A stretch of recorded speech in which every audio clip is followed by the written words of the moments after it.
افغانستان کا یہ زلزلہ آج ہمیں کیا پیغام دے رہا ہے کہ جیسے وہ اچانک سوتے سوتے چل بسے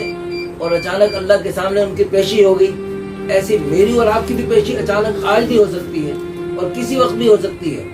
تو اللہ تعالی ہم سب کو ہر وقت اس ایسے رہنے کی توفیق عطا فرمائے کہ میری آج اللہ کے سامنے پیشی ہو جائے، میں اللہ تعالیٰ کو منہ دکھانے کے قابل ہوں۔ ایسا نہ ہو کہ اللہ تعالیٰ کی طرف سے ایسی ایسی مہربانیاں اور میری طرف سے آپ کی طرف ایسی ایسی نافرمانیاں،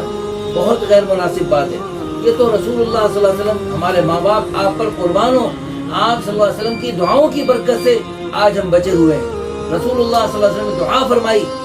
بڑے رو رو کے گڑ گڑا کے دعائیں فرمائیں، یا اللہ میری امت کو پہلی امتوں کی طرح ایک ہی دفعہ نہ اڑا دینا۔ جیسے پہلی امتیں کسی کو اللہ نے زمین میں دھنسا دیا، کسی قوم پر اللہ نے ہوا کے ذریعے ان کو پٹک پٹک کے مارا، کسی قوم کو اللہ نے پانی میں ڈبو کے مارا، کسی قوم پر اللہ تعالیٰ نے آسمان سے پتھروں کی بارش برسا دی۔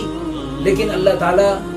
نے اپنے پیارے حبیب صلی اللہ علیہ وسلم کی دعا کی برکت سے اس پوری امت کو نہیں مٹایا جائے گا، لیکن اللہ بعضوں کو عذاب چکھائیں گے اور بعضوں کو عذاب دکھائیں گے۔ لیکن یہ ضروری نہیں کہ جتنے لوگ افغانستان میں اللہ کے پاس پہنچے وہ سب کے سب اس کو عذاب کہا جائے، یہ بھی ضروری نہیں، اور یہ بھی نہیں کہا جا سکتا کہ یہ ان کے درجات اللہ تعالیٰ ہی بہتر جانتے ہیں۔ بہرحال ہمیں اچھا گمان کرنے کا حکم ہے، ہم اچھا گمان کرتے ہیں کہ وہ سب اللہ کے پیارے بندے تھے، اللہ نے اپنے پیاروں کو اپنے پاس بلا لیا، لیکن پھر بھی بتقاضے بشریت ان سے غلطیاں کوتاہیاں ہوئی ہوں تو ہم اللہ تعالیٰ سے دعا کرتے ہیں اللہ تعالیٰ ان کی بخشش فرمائے، ان کے درجات بلند سے بلندتر فرمائے، اور پسماندگان کو صبر جمیل عطا فرمائے، زخمیوں کو اللہ پاک جلد صحت و عافیت عطا فرمائے، اور اللہ تعالیٰ بقیہ ان کے گھر ٹوٹ گئے، ان کے ضروریات کا سامان آگے پیچھے ہو گیا، اللہ تعالیٰ اپنے فضل و کرم سے ان کی تمام ضروریات کے غیب سے تکفل فرمائے۔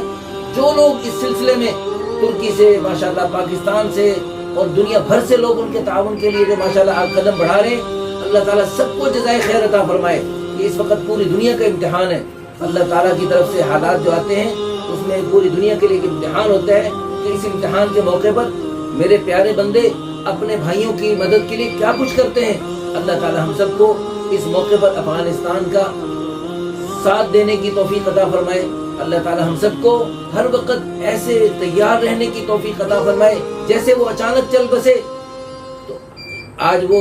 اگر ان میں سے جو سستی کرتے ہوئے نمازوں میں اللہ کے پیارے حکم کو طاہی کرتے ہوئے اچانک اللہ کے پاس پہنچے، آج وہ چیخ چیخ کے کہہ رہے ہیں ربنا ابصرنا وسمعنا فرجعنا نعمل صالحا انا موقنون، یا اللہ ہم نے دیکھ لیا سن لیا، ہمیں ایک دفعہ واپس بھیج دیے، اب بالکل اچھے عمل کریں گے، ہمیں پکا یقین آ گیا، ان کو اللہ دوبارہ مہلت نہیں دیں گے، مجھے اور آپ کو اللہ نے مہلت دی ہے، ہمارے پاس یہ موقع ہے، اس کو ہم غنیمت سمجھیں، آج موقع ہے، ہاتھ سے نہ جائے ورنہ پچھتائے اور پچھتاوا کام نہ آئے۔ اللہ ہم سب کو ہر وقت توبہ طائب رہنے کی اور اللہ تعالیٰ سے اپنے معاملات کو درست رکھنے کی ہر وقت توفیق عطا فرمائے، آمین ثم آمین، وآخر دعوانا ان الحمد للہ رب العالمین۔